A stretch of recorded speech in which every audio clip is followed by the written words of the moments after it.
Hey guys, Kgabinator here, and today this is an extra episode of Rasslin and Logic, and today I'm going to be reacting and talking about the uh, 2020 Wrestling Observer Newsletter Awards, um, and I'm going to give my reaction on them and talk about a few of them. And I've already heard one of them, and I don't really agree with it.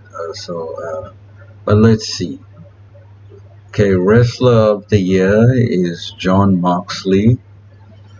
Um, I wouldn't say that personally. Uh, I wouldn't personally say that Jon Moxley is Wrestler of the Year. I would maybe say Roman Reigns or Drew McIntyre or maybe even Darby Allin or someone like that. But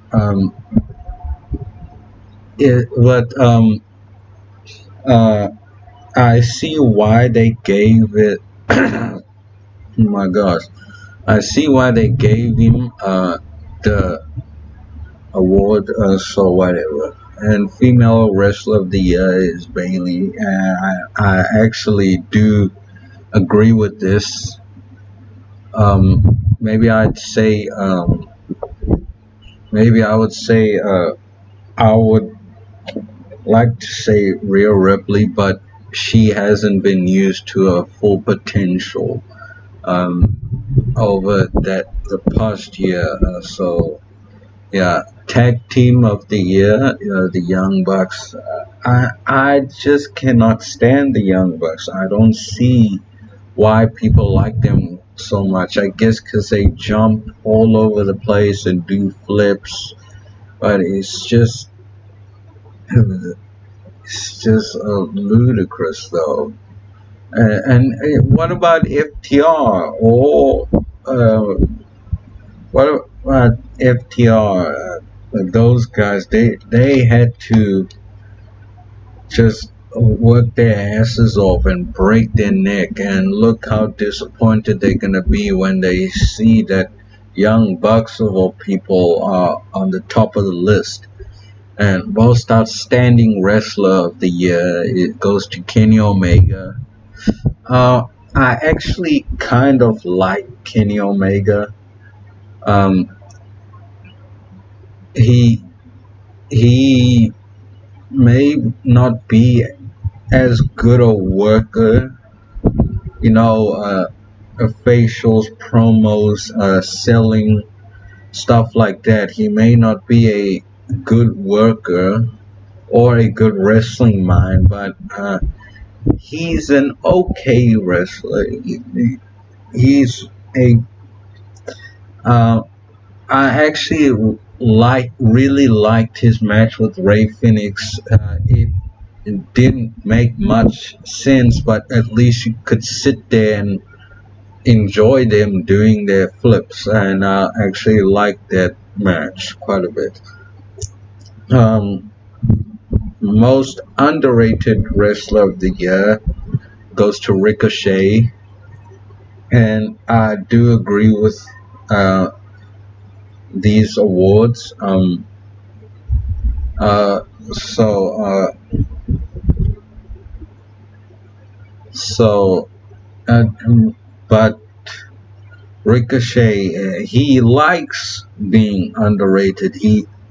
He's not going up to Vince and saying, "Hey, you're not booking me like I'm not being booked like I was in NXT. What's going on?" And it was like, "No, no, no, I'm good as I get to tag with Jeff Hardy on main event." Whatever, man. Most overrated wrestler of the year, Bray Wyatt. I totally agree with this because the Fiend gimmick, to me, I don't really like it. I've never really liked it. Josh hates it because it makes no sense. and I see why he hates it, and I also hate it because it wrestling it doesn't make sense.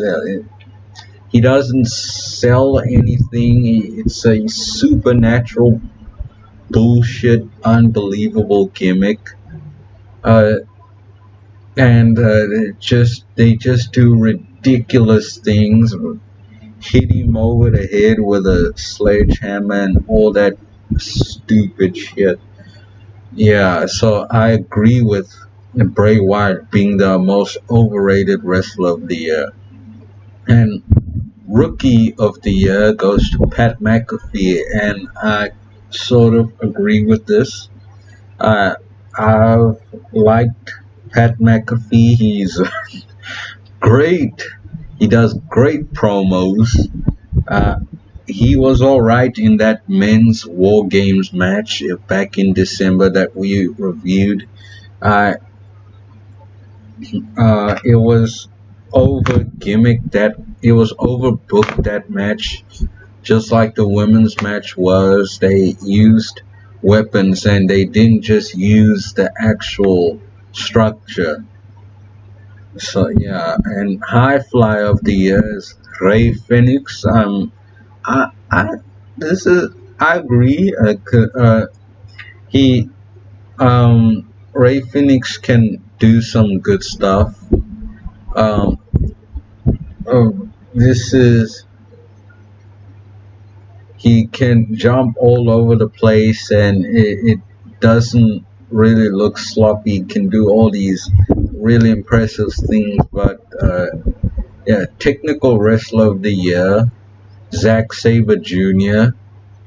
Uh, I've heard of him. That I saw small clips of him, but I never get to see a full match of him, and I really want to. And if I had seen it, I'd probably agree with these guys.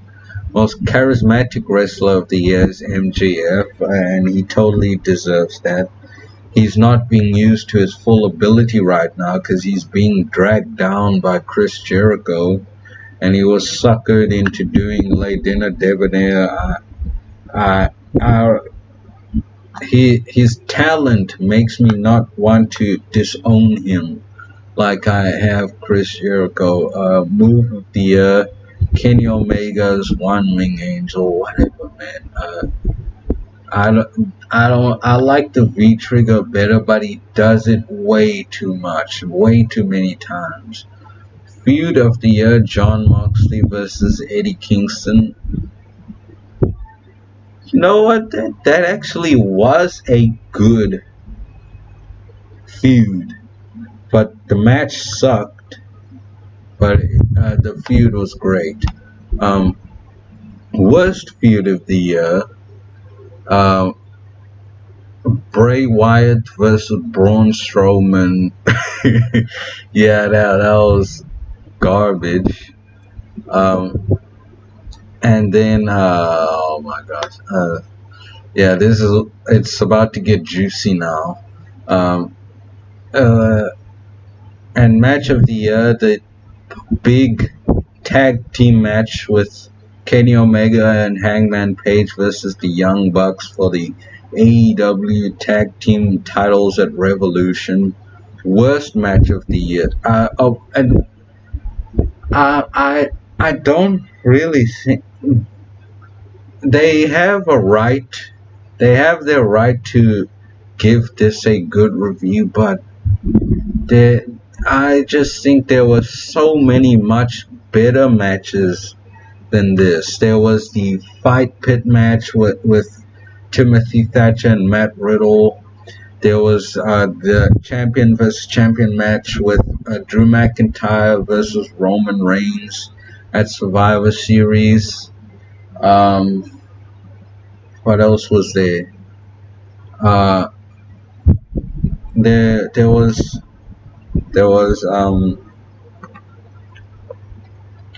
I'm trying to think about. There was even Kenny Omega versus Hangman Page at Full Gear. You could have given that match of the year.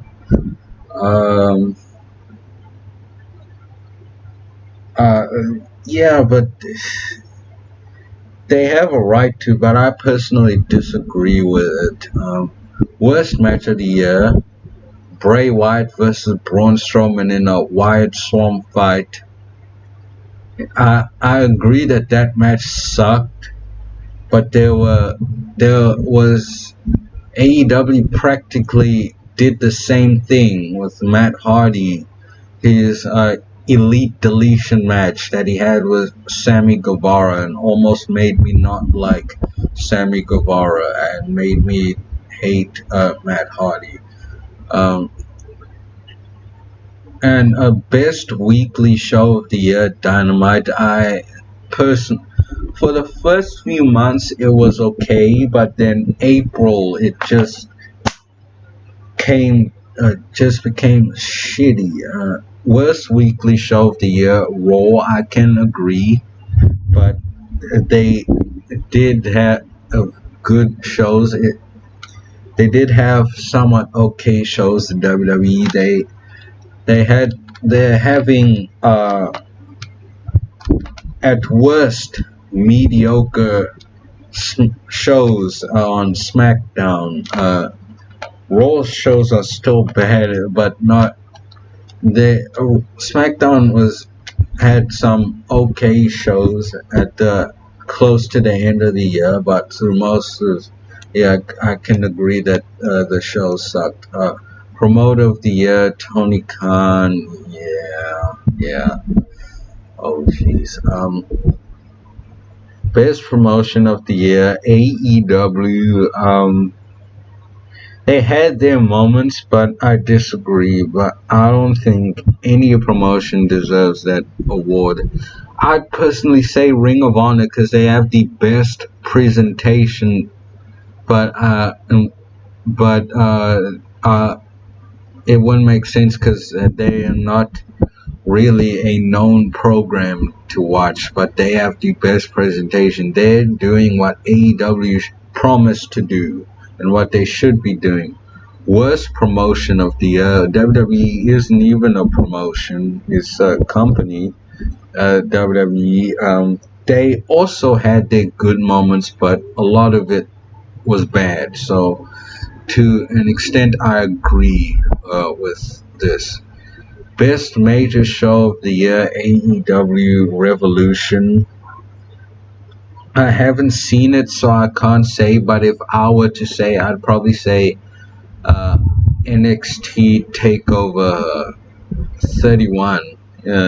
Yeah, or maybe even uh, a Royal Rumble 2020. I don't think Josh would agree with that because the men's match had Brock Lesnar was the champion at the time. Worst major show of the year, WWE Super Showdown. Yeah, that sucked. I can totally agree with that. That's where Goldberg buried the Fiend, but I didn't care. Gimmick of the year, Orange Cassidy. Really depends on your definition of gimmick. Worst gimmick of the year, The Fiend, I can agree. Best announcer of the year, Excalibur. No, I'd say Mauro Ronaldo, but he left in June, July. Uh, Worst announcer of the year, uh, Michael Cole. I totally agree because he's really bad. Um, Most disgusting promotional tactic of the year, WWE firing employees during a pandemic where they were setting profit records. I can agree with this. WWE, their business practices, some of them are just really unsavory and bad. Based on the interviews, Eddie Kingston, just general, Eddie Kingston may as well be the best promo of the year, the best documentary of the year, Dark Side of the Ring. I haven't gotten to watch it, but I could watch it. But if I did, I'd probably say yes because I've heard really good things. Yeah. So I may agree with to an extent with most of these awards.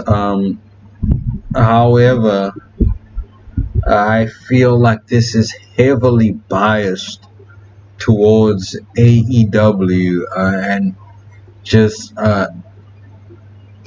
trashing the whole WWE uh, and I don't know what's wrong with people. This is making me feel like Dave Meltzer wrote this. He might not have, but it feels like it. Like people need to have their own opinions. They can't just take sides. I'm not on the AEW side or the WWE side. Both uh, companies are shitty, but if I had to say, I'd probably be erring on the WWE side. I do give them credit where it's due, but I do criticize them when it's needed. Uh, yeah, yeah. Um, I think like Road Dogg, but just mini preview of the episode we're gonna do on the 23rd. We might review WrestleMania on the weekend of the 11th of April, because we can't miss that. But we will uh, be doing a wrestling community part 2 um, on April the 23rd. That's gonna be our next big special episode of Rasslin and Logic, and hopefully Josh Jenkins and Rel Sucker will be there. So yeah, but I just want to go on a mini rant here before I go. I feel like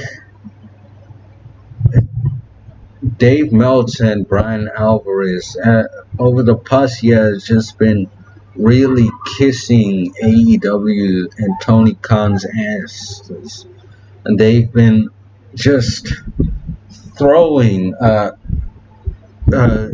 stars everywhere, and some to people who don't really deserve it, and praising people who don't really deserve praise, and just trashing on the WWE for like no reason, just to make the IWC happy. Like, why can't you guys just have your own opinions and not just try to cater to this fan base of nerds who just cultish nerds who have really no lives and just whine about things. I'll talk more about it on the Wrestling Community Part 2 episode, so stay tuned for that. But if you did enjoy this special extra episode, please like and subscribe. If you're listening to this on one of our podcast platforms, especially on iTunes, give us as high a rating as you can, as you feel like, and leave us a review. And you can comment on our YouTube videos as well. That would be greatly appreciated. And thank you. I will see you guys in the next video.